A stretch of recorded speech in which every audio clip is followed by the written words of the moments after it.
Hello students, welcome back to the online platform of Vedant Academy. My name is Jyoti and we are doing NCERT series 9 to 12th and we are doing chapter 7 part 2 in which we are going to discuss about cricket, race and religion. जिसमें हम cricket, race और religion के बारे में बात करेंगे कि पहले जो क्रिकेट था वो खेला जाता था, वो कम्युनिटीज के बेस पर खेला जाता था।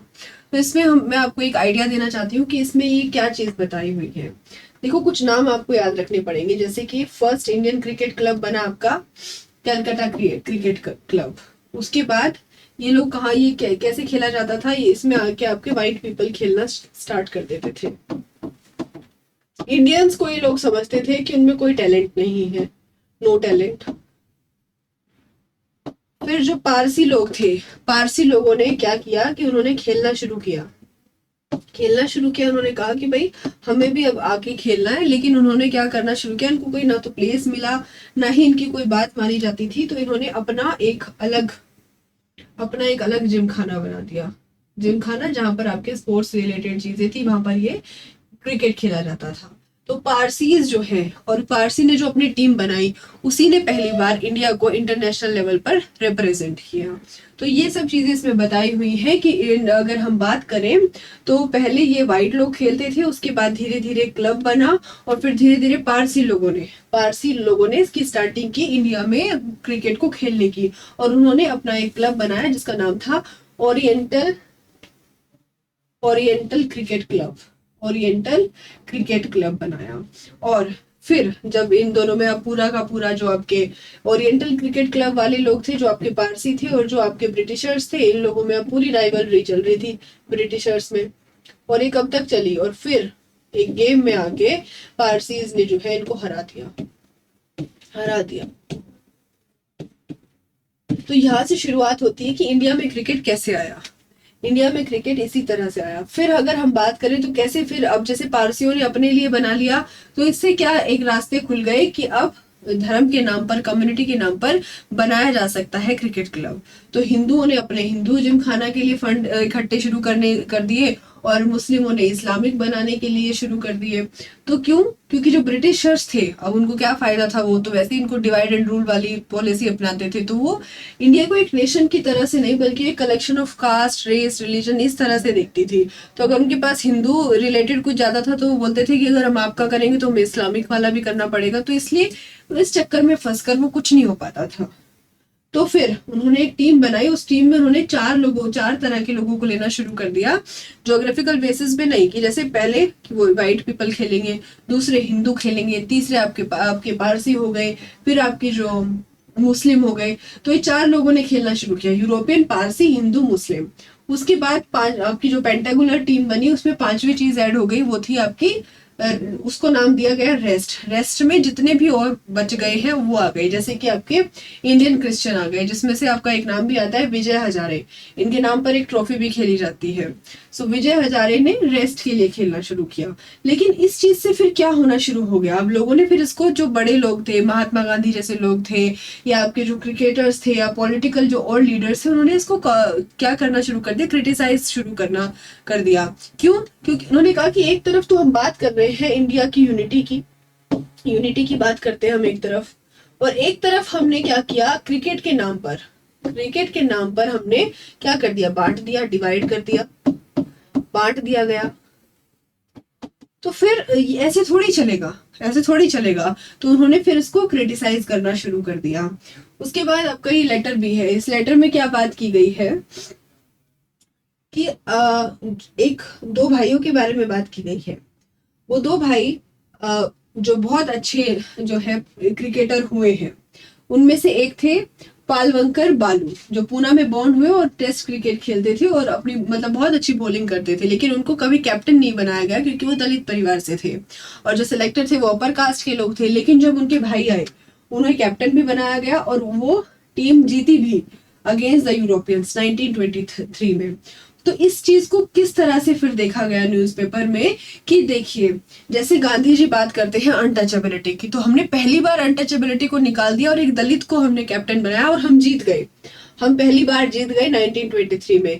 तो इसी तरह से अगर हम अपने समाज से भी इस चीज को निकाल कर फेंक देंगे, तो जैसा कि गांधी जी बोल रहे हैं, तो हम जीत सकते हैं। तो इस चीज का भी बहुत गहरा असर पड़ा था। ओके, सो फिर धीरे धीरे इस चीज को बंद किया गया और फिर it was a colonial tournament and it died with the Raj. इसको फिर अब मॉडर्न ट्रांसफॉर्मेशन, ये था कि आपका पहले कैसे होता था।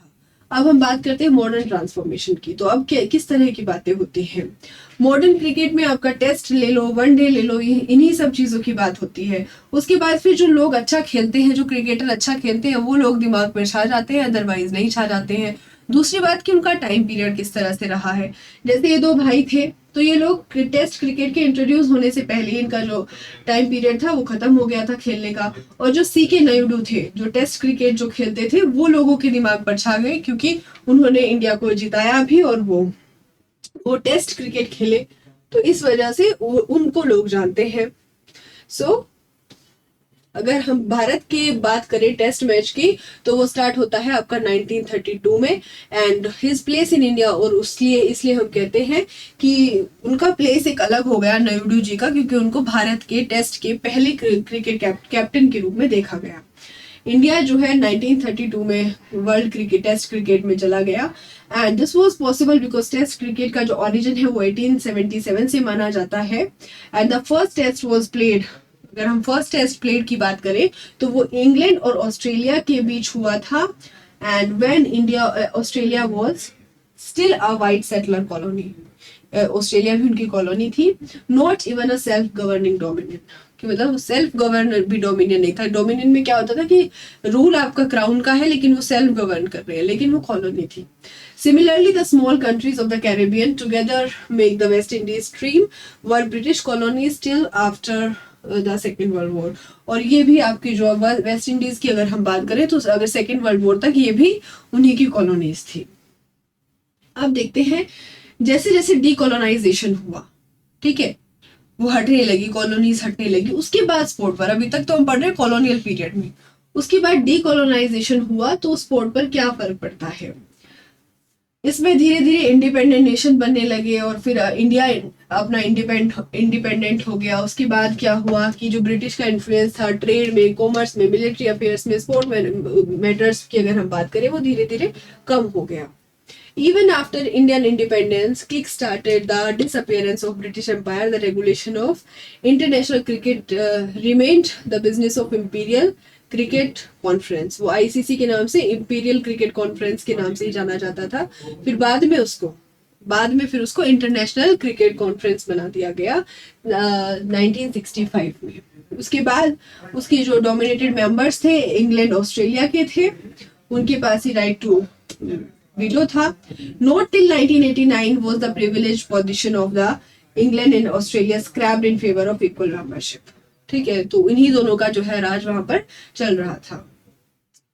कॉलोनियल फ्लेवर की अगर हम बात करें 1950s एंड 1960s में, तो देख सकते हैं कि इंग्लैंड ने और कॉमनवेल्थ कंट्रीज हैं आपकी, ऑस्ट्रेलिया हो गए, न्यूजीलैंड, वो प्ले करती रही आपका किस किस के साथ, साउथ अफ्रीका जो आपकी रेसिस्ट स्टेट माना जाता है, among others they are non whites. तो इसमें से हमें पता चलता है कि कैसे कैसे उस टाइम पर जब हमारा जो देश था आजाद हुआ था, कॉमनवेल्थ नेशन बने थे, वो किस तरह से खेलते थे। Test playing nations like India, Pakistan and West Indies boycotted South Africa. इन्होंने साउथ अफ्रीका के साथ खेलने के लिए मना कर दिया, बट इनके पास इतनी पावर नहीं थी कि उसको टेस्ट क्रिकेट से दूर रखा जा सके, क्योंकि वो पावर्स तो इंग्लैंड और ऑस्ट्रेलिया के हाथ में थी। That only come to pass when the political pressure to isolate South Africa applied by the new decolonized nations of Asia and Africa combined with liberal feeling in Britain and forced the English cricket authorities to cancel a tour by South Africa in 1970। और ये कब आई, जब आपका जो Asia के और Africa के जो लोग थे वो डिकोलोनाइज्ड हो गए और उन्होंने एक पॉलिटिकल प्रेशर उन पर बनाया, तो फिर जाकर बात होने लगी। अदरवाइज तो इंग्लैंड और आपका जो ऑस्ट्रेलिया है इसी का उस पर काम चलता था। अब अगर हम बात करें आज की क्रिकेट की, ये तो हमने बात किया, कॉलोनियल पीरियड की भी बात कर ली हमने, उसके बाद आफ्टर कॉलोनियल पीरियड जो डीकोलोनाइजेशन जब हो रहा था उसकी बात करें। और अब अगर हम बात करें कि आज के क्रिकेट की, commerce, media and cricket today. The 1970s were the decade in which cricket was transformed. It was a time when a traditional game evolved to fit a changing world. Okay, if 1970 was notable for the exclusion of South Africa from international cricket, तो 1970 में south Africa को international cricket से बाहर कर दिया गया था। And 1971 एक लैंडमार्क ईयर था, क्योंकि जो पहला वनडे था, वनडे खेला जाने लगा था, इंग्लैंड और ऑस्ट्रेलिया के बीच खेला गया था मेलबोर्न में। And the enormous popularity of this shortened version of the game led to the first world cup being successfully staged in 1975। तो सबसे पहला वर्ल्ड कप कब बना था? 1975 में। उससे पहले क्या स्टार्ट हुआ था 1971 में? वनडे। पहले क्या होता था, 3-3 4-4 दिन के टेस्ट मैच चलते थे, लेकिन वनडे जब आया तो उसके बाद फिर क्रिकेट वर्ल्ड कप की भी बात स्टार्ट हुई। Okay, then in 1977 even as cricket celebrated 100 years of test matches, और 1977 में 100 years of टेस्ट मैच को आपका सेलिब्रेट किया गया। The game was changed forever, not by a player और cricket administrator, by a businessman. ठीक है, तो वो बिल्कुल ही बदल गया। Kerry Packer, an Australian television tycoon who saw the money-making potential of cricket as televised sport, signed up 51 of the world's leading cricketers against the wishes of national cricket boards, and for about 2 years staged unofficial test and one-day international under the name of World Series Cricket. फिर series चलना start हो गया कि कैसे लोगों ने फिर देखना शुरू किया अब इसको बिजनेस में किस तरह से यूज कर सकते हैं, कैसे टेलीवाइज्ड कर सकते हैं इस चीज को, और कैसे फिर धीरे धीरे सीरीज चलनी स्टार्ट हुई। फिर स्टार्ट होती है आपकी सीरीज कि अभी ये सीरीज है, अभी इतनी सीरीज है, और फिर धीरे धीरे जो एक सीजनल गेम था वो धीरे धीरे कैसे बढ़ गया। ठीक है, and while Pecker's circus as it was then described folded up after 2 years, the innovation he introduced this time to make cricket more attractive, उसने क्या किया था, क्रिकेट को और अट्रैक्टिव बनाया था टेलीविजन के ऑडियंस को, endured and changed the nature of the game, और इससे फिर जो नेचर ऑफ गेम था वो और ज्यादा बदल गया। कलर ड्रेस आ गई, प्रोटेक्टिव हेलमेट्स आ गए, फील्ड रेस्ट्रिक्शंस, उसके बाद लाइट्स, तो ये सब चीजें जो है पोस्ट पैकर गेम हम बोल सकते हैं कि उसके बाद का समय है। उसके बाद फिर हम देखते हैं क्रिकेट बोर्ड्स। क्रिकेट बोर्ड्स से क्या हुआ, जैसे वो टीवी पर गया तो क्रिकेट बोर्ड जो है रिच होना शुरू हो गए, रिच होना शुरू हो गए तो जो मनी थी वो भी ज्यादा देनी शुरू हो गई, तो फिर धीरे धीरे ये एक कॉमर्शियल बनता चला गया। ठीक है, कॉमर्शियल बनता चला गया। Television coverage changed cricket. It expanded the audience for the game by beaming cricket into small towns. और इससे क्या हुआ, जब इसको टेलीवाइज्ड किया गया तो ये ना सिर्फ एक जगह पर रहा, इसको टाउन्स में, स्मॉल विलेजेस में भी इसको ब्रॉडकास्ट किया गया, और फिर इससे धीरे धीरे ये और ज्यादा पॉपुलर होना शुरू हो गया। Children who had never previously had the chance to watch international cricket, because वो बड़े शहरों से बाहर रहते थे तो उनको देखने के लिए नहीं मिलता था, अब वो टीवी के जो माध्यम से वो देख सकते थे, अपने जो जो उन्होंने आइडियल बनाए हुए थे, जिसको वो देखते थे, देखना चाहते थे खेलते हुए, वो देख सकते थे। उसके बाद टेक्नोलॉजी ऑफ सैटेलाइट टेलीविजन की अगर हम बात करें तो उससे तो आपकी हर जगह पर रीच हो गई। अगर हम क्रिकेट की बात करें तो matches in Sydney could now be watch live in Surat, वो कहीं पर भी, आप यहाँ पर भी कहीं पर भी अगर हम बात करें तो मैचेस जो है वहां के लाइव देखे जा सकते हैं। ऊपर लिखा आता है ना लाइव, तो लाइव मैचेस देखे जाने शुरू हो गए। And this simple fact shifted the balance of power in cricket, a process that had been begin by breakup of British empire was taken to its logical conclusion by globalization, और globalization की help से ये सब कुछ होता चला गया। Since India had the largest viewership market, अगर हम इंडिया की बात करें तो सबसे ज्यादा लोग हैं यहाँ पर क्रिकेट देखने वाले, तो इसलिए फिर ये चीजें होनी शुरू हो गई, और उससे फिर धीरे धीरे जो आपका this shift was symbolized by shifting of ICC headquarter from London to tax free Dubai. उसके बाद a more important sign that the center of gravity in cricket has shifted away from the old Anglo-Australian axis। अब मैंने आपको क्या बताया था कि जो भी क्रिकेट से रिलेटेड चीज होती है ना, तो आपकी इंग्लैंड और ऑस्ट्रेलिया की बात होती थी, अब वो चीजें कहाँ पर चली जाने लगी, is that innovation in cricket जो आती है आपकी, वो आती है इंडिया, पाकिस्तान, श्रीलंका। तो आपका जो पावर ऑफ ट्रांसफर है, जो ट्रांसफर ऑफ पावर है, वो कहाँ से कहाँ तक हो गया, एंग्लो ऑस्ट्रेलियन से आ गया वो एशियन ट्राइब पर, India, Pakistan, Sri Lanka. Pakistan has pioneered two great advances in bowling, the doosra and the reverse swing, जिसको हम बोलते हैं रिवर्स स्विंग। ये कहाँ से आया? पाकिस्तान से आया।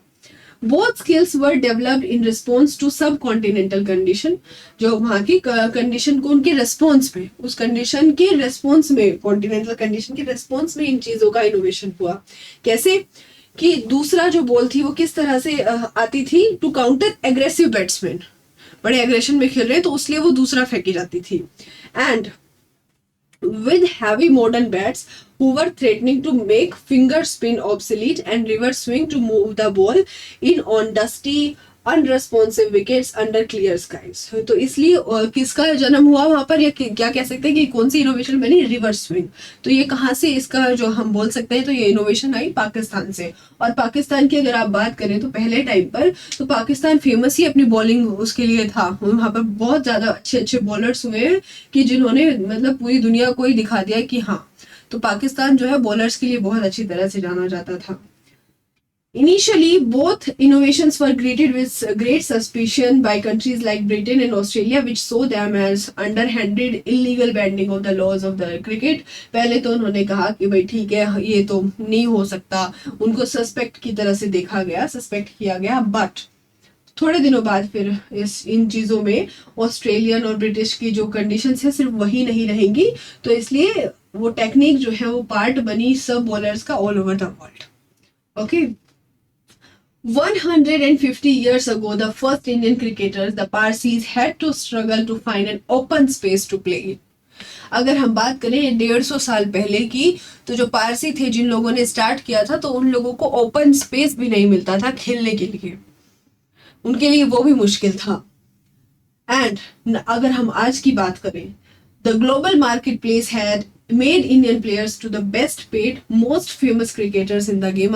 आज की अगर बात करें तो MS धोनी, विराट कोहली, तो कौन नहीं जानता है, ऑल ओवर द वर्ल्ड कौन नहीं जानता है इन लोगों को। धोनी को तो बिल्कुल इस तरह से देखा जाता है, सचिन तेंदुलकर को तो भगवान बोल दिया गया, क्रिकेट का भगवान बोल दिया गया, वीरेंद्र सहवाग। तो इंडियन जो फिर आपके जो क्रिकेटर बने, उन्होंने एक अलग ही रुख जो है दे दिया समाज को। तो अगर हम आज की बात करें तो Indian players are the best paid, most famous man for whom the world is a stage, and the history that brought about this transformation was made up of many smaller changes। ठीक है, वो पहले जो gentleman बनकर खेलते थे, जिनको gentleman बोला जाता था, फिर प्रोफेशनल बोला जाता था जो पे लेकर खेलते थे, फिर the triumph of one day game as it is overshadowed test cricket in terms of popularity, और फिर धीरे धीरे उस चीज को टेस्ट क्रिकेट से वनडे आपका आ गया, टेक्नोलॉजी आपकी आ गई। The business of history is to make sense of change over time. तो क्या हो रहा है कि हमें किस तरह से वो टाइम के साथ साथ चीजें बदलती जा रही है वो दिख रहा है। So in this chapter we have followed the spread of colonial sport through its history, कि कॉलोनियल स्पोर्ट कैसे कैसे फैलता गया, and try to understand how it adapted to a post colonial world, कि जिस गेम का जन्म हुआ कॉलोनियल पीरियड में, या ब्रिटिशर्स ने जिसको जन्म दिया, फिर जब वो डीकोलोनाइजेशन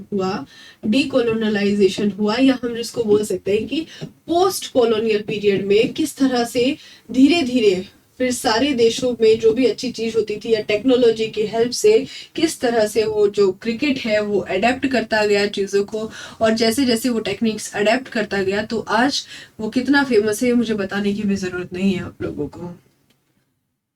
तो ये थी आपकी हिस्ट्री ऑफ क्रिकेट। उसके बाद